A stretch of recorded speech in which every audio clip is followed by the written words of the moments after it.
जय हिंद दोस्तों, स्वागत है आपके अपने channel maths study bye Durgesh sir. कल हमने अध्याय 5 तक के इम्पोर्टेंट क्वेश्चन के बारे में डिस्कस कर लिया था, है ना। तो आप उन्हीं क्वेश्चनों को अच्छे से तैयारी कर लेना। अब पार्ट 2 में आप लोगों को अध्याय 6 से लेकर आपको 14 तक के पूरे चैप्टर के इम्पोर्टेंट क्वेश्चन मिलेंगे दोस्तों। तो आइए अध्याय 6 से स्टार्ट करते हैं आज कि अध्याय 6 में आपको क्या किन किन क्वेश्चनों की तैयारी करना है। तो देखते हैं अध्याय 6 में कौन कौन से क्वेश्चन है। तो आप तो एक काम करेगा कि पहली जो प्रश्न है इसकी 6.1 को अच्छे से तैयारी कर लेना। 6.1 को अच्छे से तैयारी क्यों करने बोल रहा हूँ, क्योंकि इसमें है ना आप लोगों के ऑब्जेक्टिव अच्छे से बनेंगे।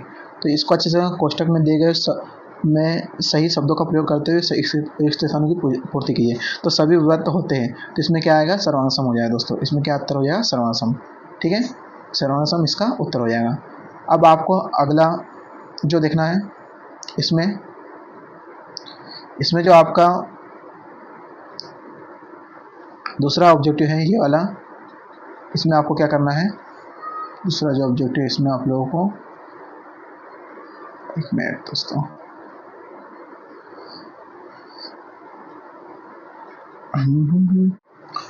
तो आइए देखते हैं 6.1 का में इसमें क्या क्या इंपॉर्टेंट है उस पर डिस्कस करते हैं दोस्तों।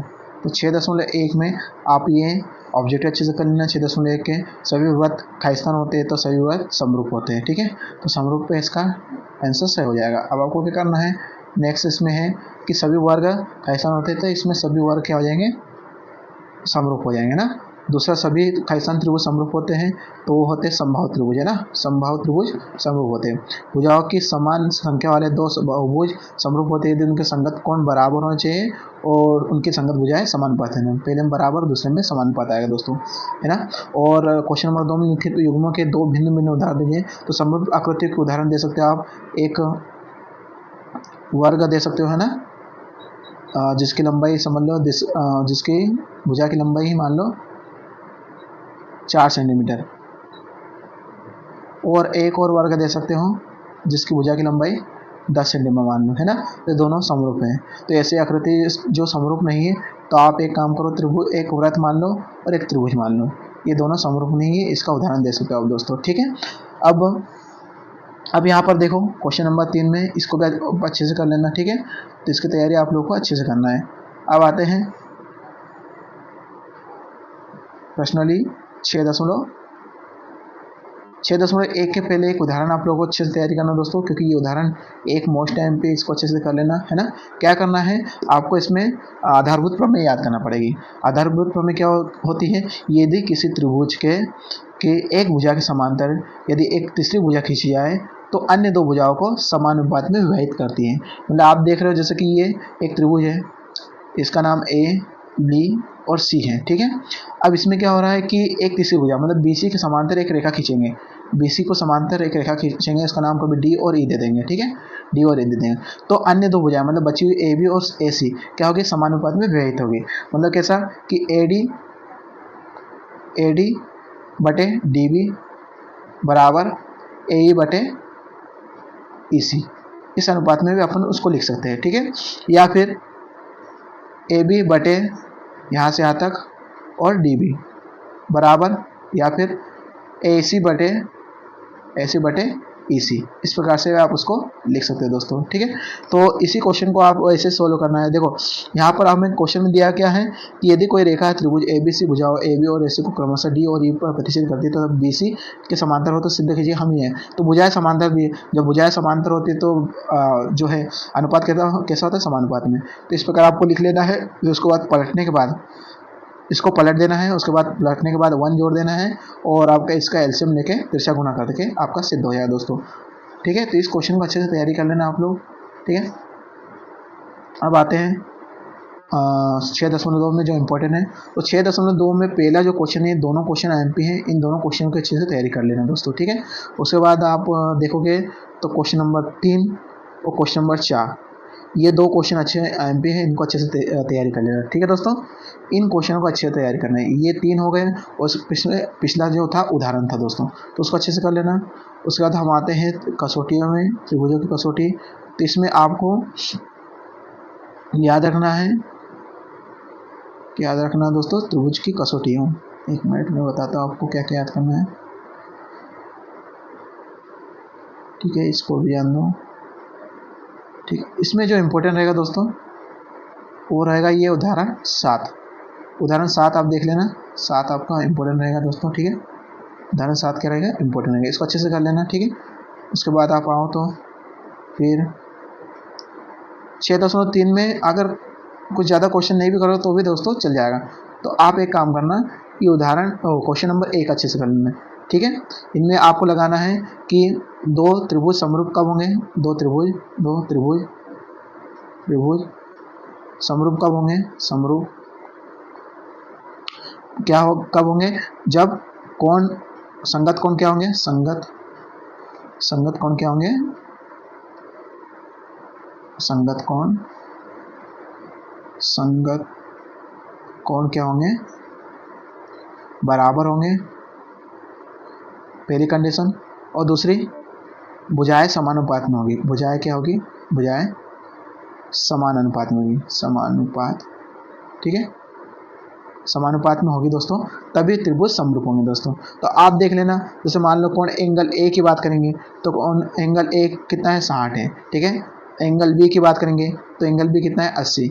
एंगल सी की बात करें तो 40। तो आप देख रहे हो तीनों में है ना, उनके संगत कोण कैसे बराबर, तो समरूप है। ठीक है, इसी प्रकार आपको ये आकृति और ये आकृति, सभी आकृतियों एक ही बार करना है। ठीक है, उसके बाद आपको क्वेश्चन नंबर 2 कर लेना, ये एमपी क्वेश्चन है दोस्तों। बाकी इस चैप्टर में से आपको कुछ करने की जरूरत नहीं है। ठीक है, अब देखते हैं दोस्तों अध्याय 7 निर्देशांक ज्यामिति। इसमें चैप्टर में इंपॉर्टेंट क्या क्या है, इस चीज़ पे अपन डिस्कस करेंगे। ठीक है, तो आइए देखते हैं इस चैप्टर में क्या क्या इंपॉर्टेंट है। तो आपको इसमें भुज और कोटि को अच्छे से देख लेना। एक्स अक्ष का जो निर्देशांक रहेगा उसे भुज कहते हैं। ठीक है, एक्स अक्ष के निर्देशांक क्या कहते हैं, भुज। और वाई अक्ष के निर्देशांक क्या कहते हैं, कोटि। ये आपको अच्छे से याद रखना है, ऑब्जेक्टिव में आ जाता है दोस्तों। ठीक है, तो एक्स अक्ष के निर्देशांक को भुज और वाई अक्ष के निर्देशांक को कोटि कहते हैं दोस्तों। आइए देखते हैं अपन और इसमें क्या क्या है इंपॉर्टेंट। इसमें सबसे इम्पोर्टेंट दोस्तों, आप इस चैप्टर में से 2 नंबर का क्वेश्चन 101% आएगा। तो इसमें आपको दूरी का सूत्र याद कर लेना है दोस्तों। कौन सा, दूरी का सूत्र। तो आइए देखते हैं दूरी का सूत्र क्या है। तो दूरी का सूत्र यहाँ आपको देखना है, दूरी बराबर करनी x2 माइनस x1 है ना, कोष्टक बंद, y2 माइनस y1 का होल स्क्वायर। ठीक है दोस्तों, दोनों का होल स्क्वायर। इस प्रकार से दूरी का सूत्र कर लेना। क्या होता है दूरी का सूत्र, x2 माइनस x1। ठीक है, इसका होल स्क्वायर बराबर माइनस कोष्टक बना लेना, y2 माइनस y1 का होल स्क्वायर। ये होता है दूरी का सूत्र दोस्तों, और करनी अंडर रूट। ठीक है, ये दूरी का सूत्र है, इसको अच्छे से कर लेना दोस्तों। अब इसमें क्या होता है कि आपको 2 बिंदु दे देंगे, एक दे देंगे कोई सा भी P, इसमें कुछ भी बिंदु दे दो, 2 3, और एक दे देंगे Q 3 4, है ना। तो इस प्रकार से इनके बीच में दूरी दोस्तों। तो दोस्तों जो पहला रहता है ये x1 रहता है, ये y1 रहता है, ये x2 रहता है, ये y2 रहता है। ठीक है, तो इस प्रकार से x1 x2 y2 y1 का मान आप ये समीकरण में रख देना और दूरी का आप सवाल कर सकते हो। तो इसमें मोस्ट टाइम पे क्वेश्चन है, आपको बताना है कि क्या बिंदु 3 2 माइनस 2 3 और 2 3 त्रिभुज बनाते हैं, यदि त्रिभुज बनाए तो किस त्रिभुज का बनता है। मतलब आपको पहले 3 त्रिभुज इस प्रकार से ले लेना। ठीक है दोस्तों, त्रिभुज के बिंदु ले लेना, ये हो जाएगा 3 2। ठीक है, ये हो जाएगा आपका -2 और -3, ये आपका हो जाएगा 2 और 3। ठीक है, तो पहले आप इन 2 बिंदुओं को ले लेना, दूरी इनकी निकाल लेना, फिर इनकी निकाल लेना। ठीक है, और फिर इनकी निकाल लेना। तो आप देखोगे कि यदि सभी भुजाएं बराबर आती हैं तो समबाहु त्रिभुज, है ना। ये 2 भुजाएं बराबर आती हैं तो समद्विबाहु त्रिभुज, है ना। और मान लो अगर सभी भुजाएं अलग अलग तो विषमबाहु त्रिभुज आती है दोस्तों। ठीक है, तो इसको अच्छे से देख लेना। या फिर 2 भुजाओं का योग तीसरी भुजा के वर्ग के बराबर हो गए तो वो समकोण त्रिभुज है दोस्तों। ये आप इसको सोल्व कर लेना अच्छे से। ठीक है, आइए देखते हैं अब इम्पोर्टेंट क्वेश्चन की बात कर रहे हैं अपन। तो इम्पोर्टेंट क्वेश्चन में अपन एक इम्पोर्टेंट क्वेश्चन आपका ये भी आता है कि क्वेश्चन नंबर 4 मोस्ट टाइम पे, इसको अच्छे से कर लेना, समदूरस्थ वाला, है ना। समदूरस्थ वाला अच्छे से कर लेना। उसके बाद आते हैं अपन, हाँ, यहाँ से आप क्वेश्चन नंबर 1 का पहला और दूसरा मोस्ट टाइम पे इसको अच्छे से करना है। ठीक है, उसके बाद आपका क्वेश्चन नंबर 3 भी मोस्ट टाइम पे है ना, इसके चांस 101 आने के लगते हैं, 101% आने के। उसके बाद ठीक है, उसके बाद मेरे को लगता नहीं कोई क्वेश्चन आने जैसा होगा। हाँ, एक और क्वेश्चन है इसमें एक और क्वेश्चन दोस्तों, याद रखना, समदूरस्थ वाले क्वेश्चन कर लेना आप। इनमें से एक आधा क्वेश्चन आपको देखने को मिलेगा दोस्तों, ठीक है। तो आइए देखते हैं अगले प्रश्न में, विभाजन सूत्र में। विभाजन सूत्र में आपको क्या करना है दोस्तों, कि विभाजन सूत्र अच्छे से याद कर लेना। विभाजन सूत्र ये आपको अच्छे से याद करना है। ये मध्य कौन सा है, मध्य बिंदु का। ये मध्य बिंदु अगर दो बिंदु हैं ए और बी, आपको इसके बीच का बिंदु निकालना है तो मध्य बिंदु का सूत्र लगा के इसको सोल्व कर सकते हैं, है ना, ठीक है। उसके बाद ये है आपका विभाजन सूत्र, इसको अच्छे से कर लेना दोस्तों। ये आपका विभाजन सूत्र क्या लिखा है, अगर कभी x निकालना होगा तो आपको x निकालना होता है m1, है ना, और m2, नीचे m1 प्लस m2, ठीक है दोस्तों। x निकालना हो तो यहाँ x2 लिख देना और यहाँ x1 लिख देना और प्लस लगा देना बीच में, ठीक है, प्लस लगा देना, तो ये x मान हो जाएगा। y निकालना दोस्तों तो फिर वही m1, है ना, फिर m2, ठीक है, और नीचे m1 प्लस m2, ठीक है, और y निकालता है y2 यहाँ आ जाएगा प्लस y1 यहाँ आ जाएगा दोस्तों। अगर x की वैल्यू बोले तो ये सूत्र लगाना है, y की वैल्यू लगे बोले तो ये सूत्र लगाना, तो ये यहाँ से अच्छे से देख लेना दोस्तों, ठीक है। तो इसमें क्वेश्चन आपको बोलूँगा तो क्वेश्चन नंबर आप एक काम करना कि उदाहरण 6 मोस्ट टाइम पे इसको अच्छे से कर लेना। उदाहरण 6 मोस्ट टाइम पे है, फिर इसमें आ जाओ। उसके बाद उदाहरण 6 के अलावा उदाहरण 6 एक ये कर लेना, उदाहरण 9, ठीक है दोस्तों, उदाहरण 9 अच्छे से कर लेना। उसके बाद पी का मान एग्जाम में पूछ लिया है दोस्तों, इसको आईएमपी क्वेश्चन है, इसको अच्छे से करना। पी का मान एक बार क्वेश्चन पूछ लिया दोस्तों, इसको अच्छे से कर लेना, ठीक है। उसके बाद क्वेश्चन नंबर फर्स्ट इसमें से चेक कर लेना, ठीक है, क्वेश्चन नंबर फर्स्ट। और बात करेंगे आगे, तो आगे मेरे हिसाब से कुछ इंपॉर्टेंट नहीं है। एक मध्य बिंदु वाला इसमें है, उसको अच्छे से कर लेना। कौन सा मध्य बिंदु वाला, एक है केंद्र वाला है, वृत्त के केंद्र वाला, क्वेश्चन नंबर 7, क्वेश्चन नंबर 7 अच्छे से कर लेना, ठीक है।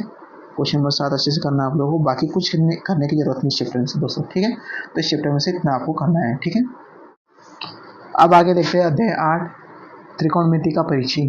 इस चैप्टर में क्या क्या इंपॉर्टेंट दोस्तों, तो देखते आइए। इसमें जो इम्पोर्टेंट आया है क्वेश्चन, उदाहरण की बात करेंगे तो उदाहरण आपको करना है कौन सा, आपको उदाहरण एक कर लेना है दोस्तों। एक उदाहरण हमेशा इंपॉर्टेंट रहता है, उदाहरण एक अच्छे से कर लेना। उसके बाद आपको आगे बढ़ना है।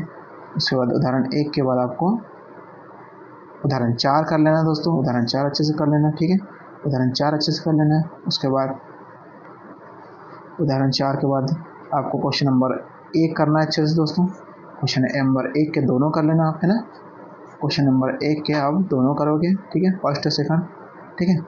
उसके बाद आप क्वेश्चन नंबर कौन सा करोगे, क्वेश्चन नंबर, उसके बाद आप क्वेश्चन नंबर करोगे चौथा करो दोस्तों, ठीक है, क्वेश्चन नंबर चौथा करोगे, ठीक है। उसके बाद आप करोगे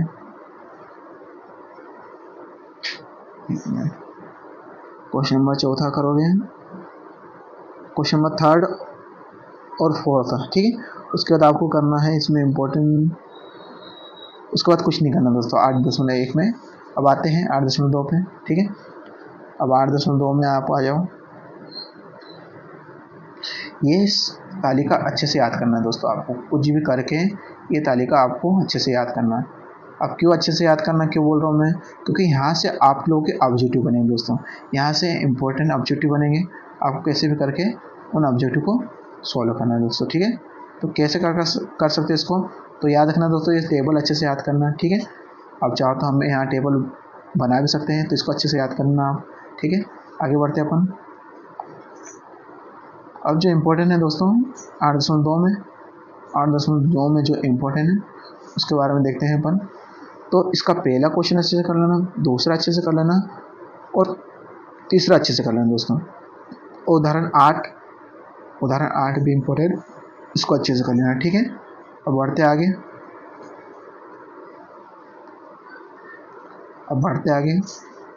अब आपको इसमें क्वेश्चन नंबर थर्ड इम्पोर्टेंट है, इसको अच्छे से कर लेना, बस बाकी कुछ करने की ज़रूरत नहीं है।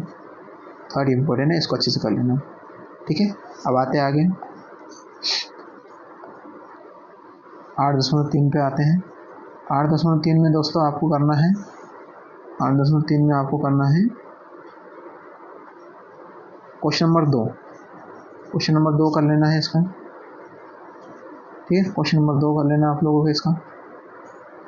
उसके बाद आपको ये क्वेश्चन पहला और दूसरा दोनों क्वेश्चन अच्छे से कर लेना, इसमें से एक आधा क्वेश्चन आ सकता है, ठीक है। उसके बाद आपका फोर्थ क्वेश्चन एम है इसका।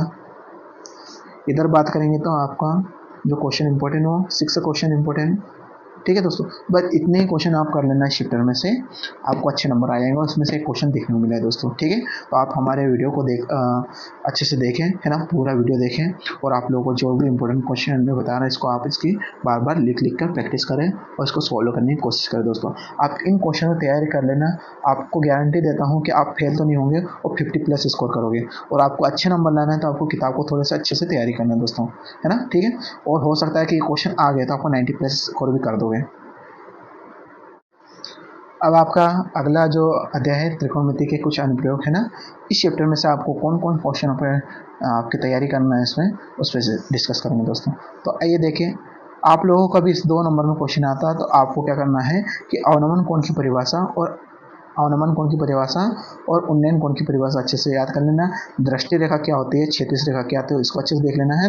जब अपन मान लो कोई वस्तु ऊपर है, ठीक है, कोई वस्तु ऊपर हो, आप नीचे खड़े हो, तो आप जब यहाँ से ये आप खड़े हो, ठीक है, यहाँ से जब आप किसी वस्तु को ऊपर की ओर देखते हो और आपकी दृष्टि रेखा यहाँ बनती है, तो जब किसी वस्तु को देखने के लिए सर को उठाना पड़े तो वहाँ हमेशा उन्नयन कोण बनता है दोस्तों।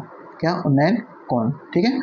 और मान लो कोई वस्तु आप ऊपर हो किसी छत पे, है ना, ठीक है, और आपको वस्तु नीचे रखी हो, तो आपको क्या करना है कि आपकी ये दृष्टि रेखा रहेगी और एक क्या रहेगी, आपकी वस्तु की देखने वाली रेखा। तो दृष्टि रेखा तथा क्षैतिज रेखा तथा दृष्टि रेखा के बीच बनने वाला कोण अवनमन कोण रहेगा दोस्तों, ठीक है। इसकी परिभाषा अच्छे से कर लेना। उन्नयन कोण की परिभाषा क्या होगी, जब किसी वस्तु को देखने के लिए सर को उठाना पड़े, है ना, सर को उठाना पड़े तो उन्नयन कोण बनता है, तब दृष्टि रेखा तथा क्षैतिज रेखा के बीच उन्नयन कोण बनता है। और किसी वस्तु को देखने के लिए जब सर को झुकाना पड़े तब दृष्टि रेखा तथा क्षैतिज रेखा के बीच अवनमन कोण बनता है दोस्तों। इसको अच्छे से याद करना है, ठीक है। अब देखते हैं आगे।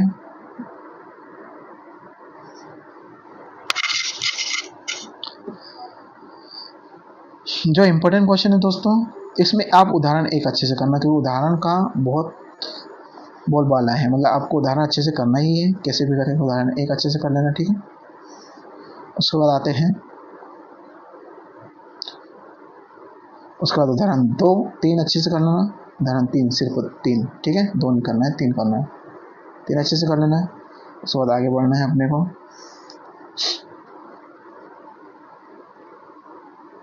उसके बाद आगे बढ़ना है तो आ जाइए आप 9.1 पे।